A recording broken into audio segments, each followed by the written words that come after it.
You happy with Yep. the picture? Yes, I'm happy we're live, Christine. We managed. We just managed to get live.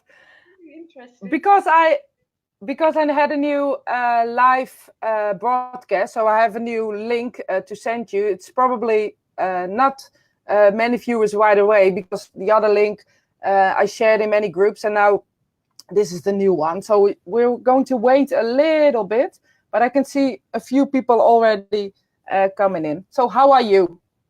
Well, that was very interesting, wasn't it?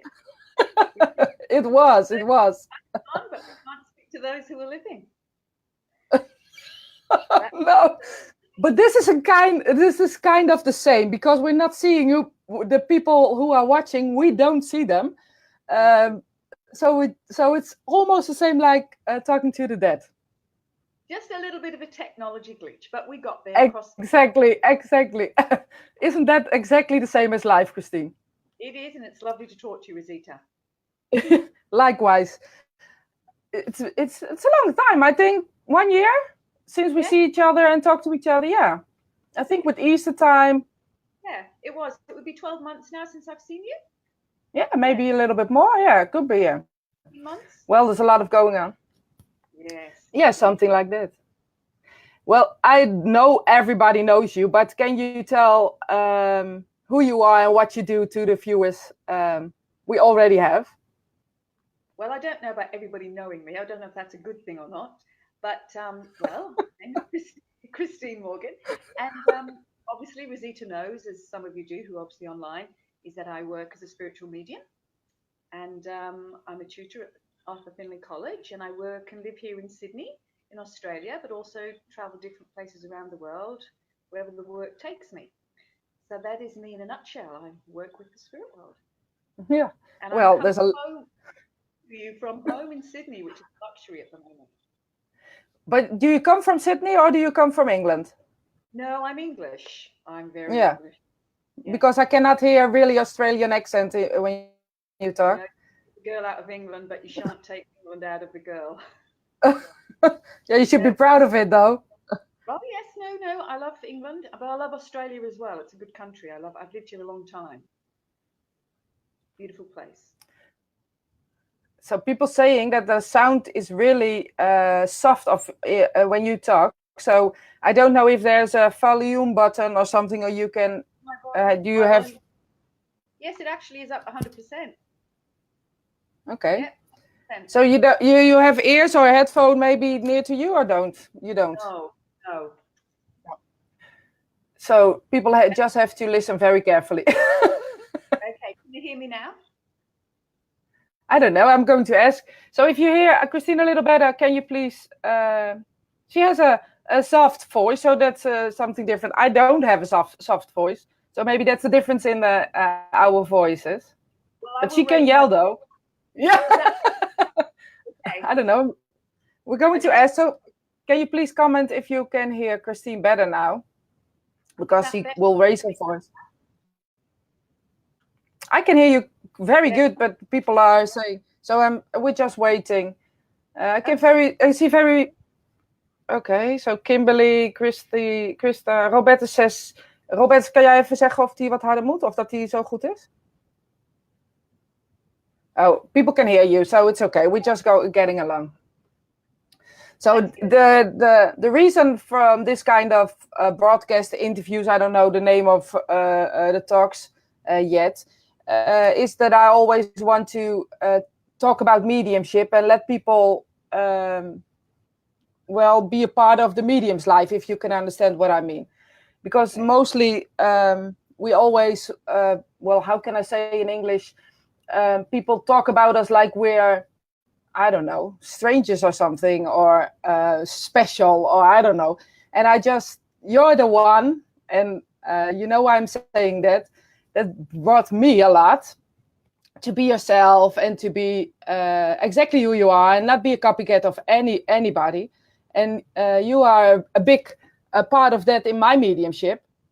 So that's why I wanted. Yeah, that's why I want to talk to you. You always, when I talk about you to people, I always say she's so herself. And so, you can get it if you want to, and if you're not listening, you just turn around and say, well, that's not my problem. And I really enjoy that about you. Yeah. That's about right. That's about right. Yeah, well, mediumship has to be natural. Exactly. It has to be natural, and I think that the more natural we are with the spirit world, I think we learn as we mature in our mediumship that the more natural our relationship becomes with the spirit, the more our understanding becomes deeper. Because I think many of us were trained over the years so mechanically. I know for myself, and I can only speak for myself, I developed very naturally at home. I didn't sit in a circle or anything. I sat and developed a relationship with the spirit world. And to be truthful, my experiences with the spirit were far richer then than when I became this mechanical medium. But the mechanical medium was an era which we all went through at certain stages to learn different techniques and formulas. And then we find out that some things are missing or will become robotic. And that's not what the spirit world is about. So I sort of like to be as natural as I can, even though I've had some wonderful people who've inspired me and taught me over the years, and I've learned wonderful techniques and ways to work. I think you take a little bit of everything and then you become yourself. And you have to be natural because it's a natural world. So the more natural I believe you are with them, I believe that you take away that control and restriction of your work, and the blending is better. It is for myself anyway, and I believe we get results better that way. I fully agree. When you leave the mechanics are needed in a way to let people understand what it is, but it's not got nothing to do with how you work and how the spirit world, well, approach you in a way. That's for me something that if it's not natural, it's not pure. If I don't feel it, it's you can have it or you can leave it or something. Yeah, I believe that. Look, I believe that. I was working with the spirit world, and the spirit world were impressing my mind, even though I didn't quite understand everything when I first started. Obviously, they were impressing me. Sometimes I believe more easier than what they were than when my mind was trying to put everything into a technical formula or a technique, where I found that they were doing it anyway. And so I really mixed things up in my own head for quite some number of years. And I had to think a lot and really learn a lot the hard way. And we only learn by our mistakes, because you do become mechanical, but you don't realize you are whilst you're in that mode. And then eventually something just moves within you. There's a shift, and you start, I think, to think deeper about the work that you do, the relationship you have with the spirit world. And for myself, I feel one of the most important parts of development is, apart from the development of understanding ourselves, which we should all try to do and learn about awareness, etc., at the beginning, is the relationship we have with the spirit world. That it's not just a world that you pop into to receive a contact, to do a reading, or to bring communication. It's not that sort of world. If you have that sort of mental focus, then to me, it's just like picking something off a supermarket shelf. Yeah. If you can be more natural and see the spirit in everything and feel the spirit with everything around your life on a daily basis, then I believe you become a better medium and a better channel for them. So that is my take, because I think that I tried to box too much and I didn't get all my answers. So eventually I thought, well, look, I really want to make this a little bit more interesting for me, because I have a great passion about my relationship with the spirit world, and I have to work at it and I had to develop it. But the trust and the bond that I have with them is that I know that natural world is right beside me all the time. It's within me and around me. So because I have that connection there, that helps me move forward. And it also allows me to look at things when I make mistakes and say, well, what did I do wrong and what happened there? Yeah, that's beautiful. It's a natural wonder. The spirit world is a natural wonder. And I believe that the wonderment has gone out of it for a lot of people, and I believe it's up to us to keep that fresh and keep that alive, because it is a world of wonder, and it's Yeah, it is. our world as well. You know, the world we live in is a world of wonder. So we have to be able to balance that important aspect into our mediumship as well. Yeah, that's beautiful. I totally agree with that. You know, mediumship is not mediumship if you not work yourself in a way, and try to learn yourself and to, well, develop yourself, spiritualize yourself, if you wish to Yeah, say it like that. you have to. And You have to be able to do that through your development. It's important. yeah, I really think it's the only way, because the other way, you can do technical contacts and I can do them and you can do them. But if people don't feel it, what's the, how can I say, what's the worth of it or something? Well, exactly. I think that you know, if your mediumship is not effective in your everyday life, if your mediumship is not effective in your daily life, why are you doing it? If you're not Exactly. understanding some of the teachings or thinking about the spirit or God in everything within your life, that doesn't mean that you're holier than thou. I'm not holier than thou, certainly not. I'm very No. real, and I love my real life. But that reality enhances my connection with the spirit world, and it also allows me to realize that I'm always in contact with a real live mind every time I make a communication. Every time I make a communication, it's with a new, fresh mind that is alive. And so I think if you're natural and you learn to be you in your mediumship, and like you've heard me say before, you either take it or leave it. This is who I am. This is what I. This is how we are. There's far too many clones, and we all think. I think we all take a little bit from all our teachers. We can't not, and it would be wrong to say that we don't take things from our teachers and work with them and try them and sometimes pick up aspects of them. I think that is very natural, and I don't think there's anything wrong with that. But I also believe maturing into your mediumship, you get to a level where you're not frightened of being you anymore, and you're not frightened of being truthful to your spirit and allowing that spirit within to come through within the mediumship as well. And that's what I mean. Yeah, that's beautiful.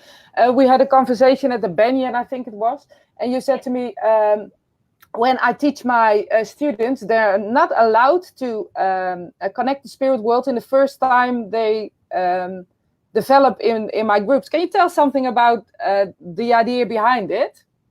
Well, I don't believe that we should just get people. I mean, there's millions of mediums today, thousands of mediums, and there's lots of circles and groups and organizations around the world. Everybody has a different way. And I believe that we all educate and help inspire people in different ways.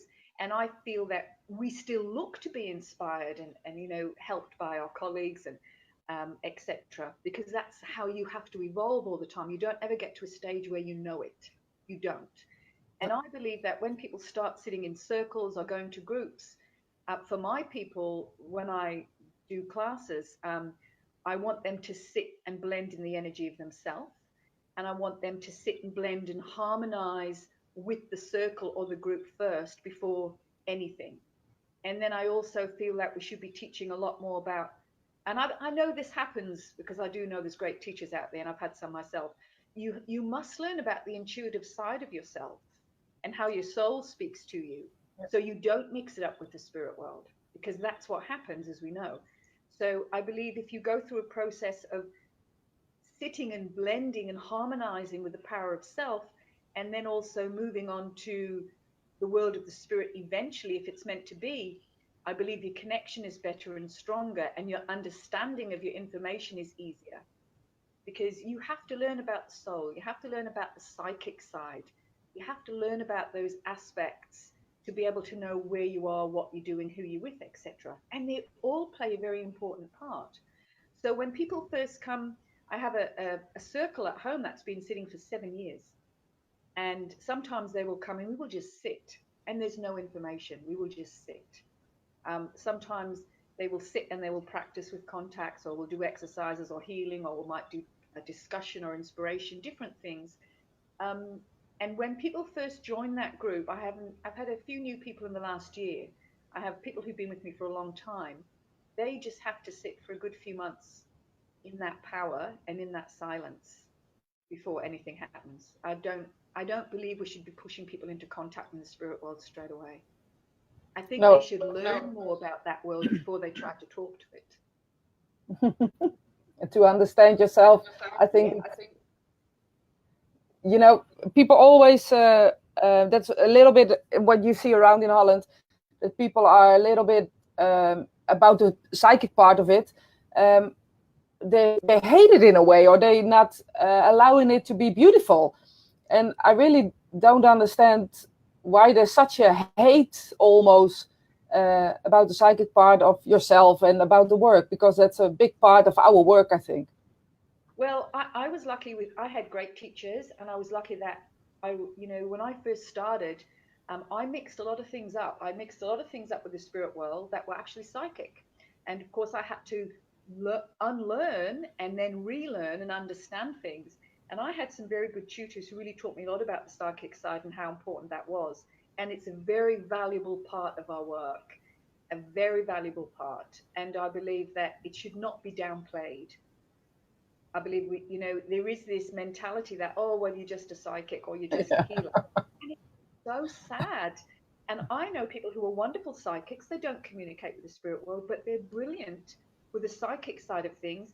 And they're very good working with soul. So they can do a lovely moving soul to soul reading or session with somebody with no interaction from the spirit world, but interaction with the spirit with the person in front of them. And I think they're very valuable things to understand and learn about. And I think the spirit world has become glorified, if I'm honest. So people might not like that, but I'm going to tell you, I think that it's become glorified. I think we've developed a world that people think is elite, and there's too much elitism and too much glorification. And it's a very natural world, and there's so many wonderful mediums out there who can communicate with the spirit world. And there's wonderful psychics and wonderful healers working with mediumship. And I believe everybody has a role to play and everybody has a part of it. And so I think to glorify that, oh no, I'm not a psychic. I'm just I'm a medium. I'm not just I'm a medium, not just. Yeah. I think it's sad. I think it's just sad because you miss out on so much important part of the character of the people you're working with. And also, I do believe it helps you understand them, understand their people in the spirit world. You just fell. I didn't hear you the last sentence, so you fall away. So I'm not sure. Can you say something, please? Yeah, I can hear you again. Yeah. I believe I believe if we understand more of the psychic and more of the soul we're working with, perhaps that would help people understand their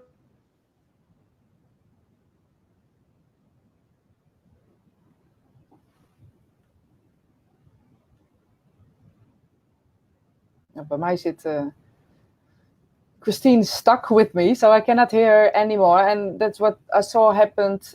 So she's out now. I don't know if you can see her or not. Well, I'm going to take the time to let you know that you can ask questions if you want. Yeah, you're back on again. I lost you. I don't know what happened. I don't know. I've not used that platform before, so I don't know what this is, but you got me now. Yeah, I've got you. You're back in again. So I just said to the people, if we're not on again, they can ask question if they want to. Oh, everybody says you're back on again. So yes, great. Hello, everybody. Yeah. So, you want me to ask Christine? Please do so. Of course, if it's a nice question about mediumship or something, I don't know. But I totally agree that we need to look at ourselves first. Our spirit is important because we have to work with that spirit. I think it's important that you learn to bring your own personality into your mediumship and you learn to be yourself. And sometimes sometimes that means, we don't always please everybody, or some people don't like what they see, but then that's not really any of our business what they think of us. It's about who we are, and who, if we're truthful to ourselves, it's our relationship with the spirit world. It's our relationship with who we are. Yeah, I agree. I in my development, when I was myself, people put me down all the time, and I just took my own path and be myself and be my own medium, and let them. You can only be a second best somebody else, can't you? Exactly. You can only be second best at somebody else. So, why try and do anything? I think that's part of just maturing and being comfortable in your own skin and being comfortable with your relationship with the spirit world and your relationship with the psychic and the soul and understanding those parts. I think once you mature and that sort of place comes into your development, you look at things differently. And everybody at the beginning is ambitious and gets a bit competitive, because that's normal. That we've all got those aspects. That's part of human nature. But I believe you get to a stage where that doesn't touch you anymore. It doesn't matter what people think or what people say. At the end of the day, what matters is your relationship with the divine, your Yeah. So relationship with that part of you, and that relationship you have with the spirit world, and what job you do for them. And all they want you to do is the best you can be. The best you can be as an individual, not any as best as anybody else. Or, you don't have to have your name in lights. It's great for those who do, but you don't need to have it to be effective with your mediumship. Your mediumship can be effective and touch so many people in so many different ways. And it's not just about communication. It's not always about getting a contact. It's much, much more. I believe that's just a byproduct. me I too. do believe it's just a byproduct. Yeah, Yeah, I that's do. funny. And I've just popped in my mind. If you think about all the years you're in mediumship and the context and the beautiful, what's the most beautiful thing you experienced or see the intelligence of the spirit world in something? Can you share about something about that? You know what I mean? Because I asked two questions in a way. Well, okay.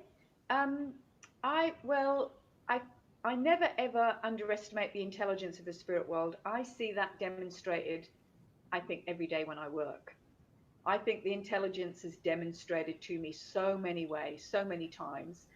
Um, I couldn't pick one particular way of doing it, but I'm always amazed at how they know who to bring forward, and what is left to me to impart to that person in front of me, because I obviously have to emanate what they want. And so the beautiful side of it is that I think, for me, I think the beautiful part I see is that the spirit world give me the opportunity to express their love or their memories or fondness for someone they still care about here. And I think that part of my job is an opportunity. And so when I have that opportunity in that moment, I can only do the best I can in that moment. But every day it's an opportunity for me to bring minds together, bring hearts together, reunite people. And when I look at it as an opportunity rather than a role or a contact or a job, I then realize the important part that we all play. And I feel that the intelligence is demonstrated by the simplistic beauty of the way they express themselves. We have so many people that we say, oh, I want this evidence, that evidence, da da da da da da da. And then we forget about the essence and the love they have and just how they just want to express themselves. And, I don't believe all the spirit world come back with messages and information. I believe sometimes their presence is enough. And I feel that's the opportunity we have to emanate that love and that presence to their family and friends. That's what I think is a really wonderful part about the intelligence of the spirit. They offer us an opportunity to be part of that expression that they want to impart. Yeah, that's beautiful. So in a way, you say it's not only the opportunity they give, but it's always a present for yourself in a way. It is. It Yeah, is. that's beautiful. And sometimes we can take things for granted because we do so much of it. Yeah. And we've talked to lots of souls in the spirit. We've done lots of contacts and services and demonstrations or private sittings. And you sometimes have to check yourself and say, sometimes I say to myself, just take a look behind the magic curtain, Christine, and you're playing a part in a great play, and you have an opportunity to be the voice of somebody or somebody else. So every time you get fed up and you have a whinge and a moan like everybody, because we're all human, is that you have to just sometimes remind yourself about the majesty of actually what's taking place. Yeah. You're in touch with the divine. You're in touch with that God sense, and that's so important, Rosita. Very important. I totally agree. And you know, the only thing always, you know, when people are in it for the fame and the fortune, in a way, I don't know how they can, but I'm just missing the whole point of mediumship in a way, because of the love they make. To be honest, fame and fortune is there, and I know wonderful mediums who are famous. We all do, and I don't know many who's made a fortune, but I will say to you that I think that it is what it is. I don't think we should place too much speciality on labels or who people are, because to me it does not matter how long you've been doing something, or who you are, what your name is. It's about your level of understanding about what you're doing. Mm. To me, that is the richness. It's about the level of understanding you have. So I believe that I don't begrudge anybody fame and fortune. I think that's great if that's their pathway and that's what they're doing. Hats off to them. That's wonderful. But as long as that we don't create mediums who chase that, Yeah, that they forget about just who they are working for, God. exactly. And that's the only thing we never, ever should forget. That's right. So let's see if there are any questions, because I didn't look. Okay, no. Well, they're just listening, and I think it's really beautiful what you're saying. So that's good. That's good. And Cora says something, I believe a big part of mediumship. I will show it so you can read, I think. Can you see it? Homegrown, instead of running around doing workshops all the time. It takes time, patience, and persistence to build a relationship with the spirit world. Totally agree. Absolutely. I agree with you. And, when I was doing courses and workshops, I mean, I didn't do any for many years. I was already working as a medium before I even went to the college. So when I did that, we did a couple of weeks a year, and then we went home and we practiced to understand what we learned. We didn't do week after week after week after week. I mean, I went to the college for many years, and I'd already been working as a medium for about 5 or 8 years before that, but I'd never gone public. My first 5 years, I didn't work publicly. I just sat at home and worked with my dad, who's now passed, and he was in England and a wonderful medium, and he helped me, and I studied. I was still working, and probably when I eventually got invited to do a private reading and do some platform work, I did it. But we actually didn't run around doing 6 courses a year. We did what we probably did. I did maybe 2 weeks a year for quite a number of years. And then I'd go home, back to Australia, put it into practice, and study and learn about it. So I believe if you're doing 6 weeks or 7 weeks or 8 weeks, or you go to workshop after workshop after workshop, the mind becomes convoluted and you lose the naturalness of what you're doing, because every tutor, every teacher teaches differently. We all sing from the same song sheet, but we may inspire or say something differently, but all wanting the same results. But that can still be confusion to a degree. So I've got a great saying that I say to my people, and I believe this myself, is that I had some wonderful teachers, and I took a jewel from every class I went to, and I created my own crown. That's beautiful. That's a beautiful saying. We're going to put it on a tile. I say that to all my people. One of my sayings is take a jewel from every teacher that you go to, and create your own crown, and become your own medium. So and of true. course, you have those that you love, that you've worked with for years, or around you, or who've inspired you, and you still listen to. And it's wonderful because they inspire you, and we should never lose sight of that. No. But you can be inspired by people like you're teaching as well. That's what we get. We get inspiration from students as well, and we're still students. Of course, we keep learning until we are in our last breath. So there's a new question Always. or a new. Always. Can you see it? Yes. Do you think there is a huge difference between mediumship in the UK and mediumship in the Netherlands? It seems to me that the Dutch are less aware and less comfortable with the possibilities in general. Regian. Okay. Unfortunately, I can't really comment on that because I don't live in the Netherlands. But I'm going to say this. I don't believe that whatever country you're in, it changes. I believe mediumship is mediumship. So it doesn't matter if you're in the Netherlands, Australia, or the UK.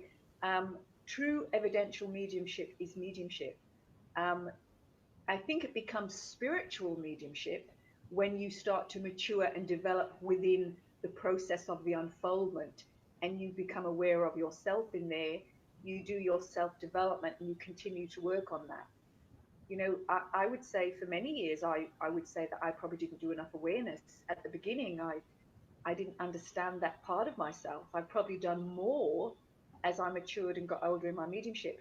So I believe it being different from country to country is crazy because you can't change the spirit world No, and we can't change God. We no, just it's change the all the same. perception. Yeah, we change the Yeah, perception or the perspective we have. You yeah, that's can't what I think change. too. And it's sometimes when you in your own development that it's almost like people are against mediumship or against it's all phases, I think. And you And suddenly you you know, meet people who are spiritualists, and then you become a little bit further. And I think it's not to do with country. And in Holland we are very um, making a culture now because we didn't have that. So that's, I think that's what she meant. yeah. And the thing is, like in Australia, we are mainly agnostic society, believe it or Yeah. not. Spiritualism is very, very, very low on the agenda. And a lot of the people that I teach are not spiritualists, but they will embrace the teachings or they will research and look to understand. But it isn't as big as the UK by any means. It's certainly here. But so, you can't say the spirit world's confined to spiritualists. And even though I'm a spiritualist, it's not confined to spiritualism. No, And not at all.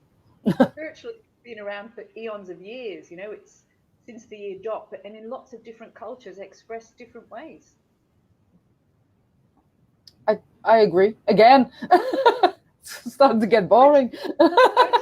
Okay, good. Well, I would just want to say, do you want to share something with us? Just a feeling of something you want to tell or share, or I don't know, be Okay. inspired. Okay, we don't seem to have many questions, I No, guess. we don't. So, No. okay. Well, really, it depends. Maybe you, unless you have anything you want to ask me yourself, Rosita. I'm just a great believer in that. One of the things I want to say to people, and what I find myself is that we all need encouragement to support each other, and we all need to be very real in our work and look what's real and what's not, because sometimes our perception of things is not our reality.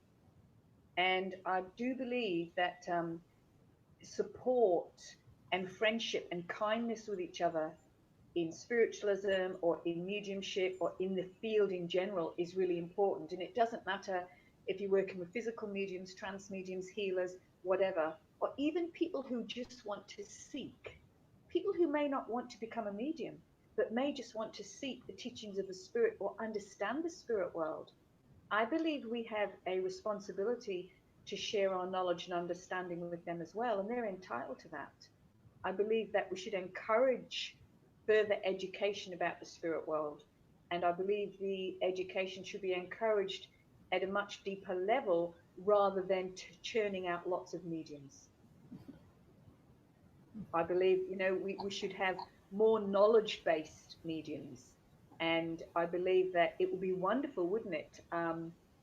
That we could have people speaking at more interfaith conventions. I know certain people have. I know there was a post on Facebook today about spiritualism being recognized um, somewhere and for the first time being accepted in some sort of conference or what was going on. And it's wonderful. And I think that it's about support and it's about us, if we really truly follow the words of the Spirit, acknowledging that there's other beliefs and other systems that are in place in people's cultures that work for them. And there's no hierarchy with God. There's no hierarchy. We're all in God's army. It doesn't really matter what regiment you are. We're all in the same army, you know. We might just march to a different beat, but we all are part of the whole. And you know, I often still listen to a lot of old recordings of older mediums that we had years ago, you know. And of course, everybody listens to Gordon, who was fabulous, but you never get bored listening to them. But also, you know, and reading books. And I loved Eileen Garrett, and Yeah, oh, I loved me too. Eileen. Yeah, me too. Yeah, you know, things like that. And you look about the research they did and the thought that went into their work in those days. And they really stood back and they thought about what they were doing. And I believe sometimes, and I speak for myself here as well, is that we need to take a breath. We need to stop and we need to take a breath sometimes to readjust or sort of revitalize ourselves with the spirit. And I sometimes think we can do that by simply working on the relationship with them, doing more reading, more discussion, rather than racing out there to become the medium, to become the person who does the demonstrations and creates a contact and does this and does that and runs a workshop, blah, blah, blah, blah. Sometimes you have to regroup and pull back and come back to yourself. And sometimes you have to come back to what's around you. Like, you know, we all get inspired by nature and things like that. And those sort of things, I think we just take for granted, yet we pay lip service to it so easily in this field, right? We give all the Yeah, spiritual connotations. You've just got to get on Instagram and see all the positive affirmations every day. all love and light. But you know, it's no use having the affirmations plastered all over the wall if you don't attempt to live it. No, And that, exactly. you know, it's something that I've battled with. I'm not no different to anybody else. I think, okay, I know that, so now I have to walk the talk. I have to try. And I think that if we can encourage people to become better people and like themselves more, we then encourage greater environment that they live in. That environment then extends to their family and friends. That then extends to community. And that has to have a positive effect somewhere, that people start to feel safe with people again and people start to feel secure with people again, and that there's really no difference with all of us. We just maybe live in a different culture or a different country and have different ways, but fundamentally we all are of the same cloth. And I believe really that that's something that myself I've really thought about a lot, especially in the last 5 to 10 years. And sometimes I think to myself, why do I do this? You know, what is this, Christine, that you're doing? You know you can do it, but what's more? What is it? And I say, no, maybe I don't need more. Maybe I need to breathe and take on board what I have, look at it from a different perspective to perhaps what I did 5 years ago or 10 years ago, and Yeah, and just be grateful in the moment for what I do have. And if you look back at a lot of the older mediums, even though time's moving forward and we have modern day mediumship, etc., they all told us the same story. They all talked about these wonderful relationships with the spirit world and the voice of God. And I just think sometimes some of us have forgot to listen, yeah, including me. yeah. But sometimes you need to stop listening to know where are you listening to in a way. That's my whole point, Rosita. You do have to take a Yeah, step back, because I think if you get to a place where you think you've done it, you've been there, you know it, I think you have to start again, exactly. right? All over again. Oh, I think when you get to that stage, you like back off and go and start again, and also take pleasure and gratitude in the small things that the spirit bring to you, the little things, you know. And I think that's very important. And I think the excellence in mediumship will come about very naturally when you develop your relationship with the spirit world. And your relationship with them doesn't become excellent, it's because you've evolved as a person as well. Does that make sense? Yeah, And totally. your ability, your communication, your ability will grow as well because you are within that. And so that's an ongoing process. And it's a challenging process because you have to take off the mask all the time. Yeah, so it gets a bit challenging, and none of us like to be challenged. But in reality, we have to do that because the spirits see us for what we are. Well, I always like that challenge, if it's a nice challenge, because then I can embrace it and say, "Oh, it's all love and light, and I love this challenge." But the other ones I don't talk about. Yes, but life is also really good to us as well. We just tend to hang on to the dark bits or hang on to the sad bits, and I think that's normal in human nature. But I think sometimes you have to just get up and see the sunrise that's around you and think, my God, look what I've got. And sometimes you sit down, and I work a lot with suicide groups here in Australia. And so I work a lot with families who've lost children, and I've had no children myself. And for me, there's great joy when I'm able to bring that union together, and that's a very beautiful part of my work that I love. Or perhaps I'm just able to talk to someone about the spirit, and to help give them understanding that they've not lost their child completely, even though it's a very dramatic thing to lose a child. And so that's a very important part of my work, that I take the role very responsibly, because my words will resonate with certain people and not with some. And we have to be very careful because people are fragile, and we have to be responsible. And so I find that when I remind myself of things like that, of just, my God, Christine, you can unite a mother and their child, or a brother and a sister. That's massive. That is massive, right? You can't buy that sort of thing. You can't buy that. And so that's what I mean about getting back to the naturalness of it, and getting back to standing back and taking a breath and saying, look just what we've got, and look just what we've done. This is really wonderful. And it doesn't matter if it's a medium sitting at home who nobody knows, that they do a wonderful work in uniting the spirit in their communications, in private readings, or whatever they do. That's to be recognized, that's to be recognized. That's really beautiful. And I think we're going to leave it there, exactly there, because it's, that's, for me, that's exactly what mediumship is. And what else do we need to say then? Not much at all. Exactly. Well, I'm really, really going to leave it there. So thank you very much for your time. And I really love talking to you. Yes, thank you very much. We eventually got there. It was lovely. We managed, so nobody noticed, like a little bit, because of the original broadcast was deleted now. So I'm going to share this so people can watch if they want to. And thank you very, very much for your time. And hope to see you soon. Okay. And I know I'm speak on behalf of everybody, that I can thank you for everybody, because I can see the comments that people really enjoyed your talk. So wonderful. Okay, thank you very much for having me. Thank you, and see you soon, Bye. Christine. Bye, Rosita.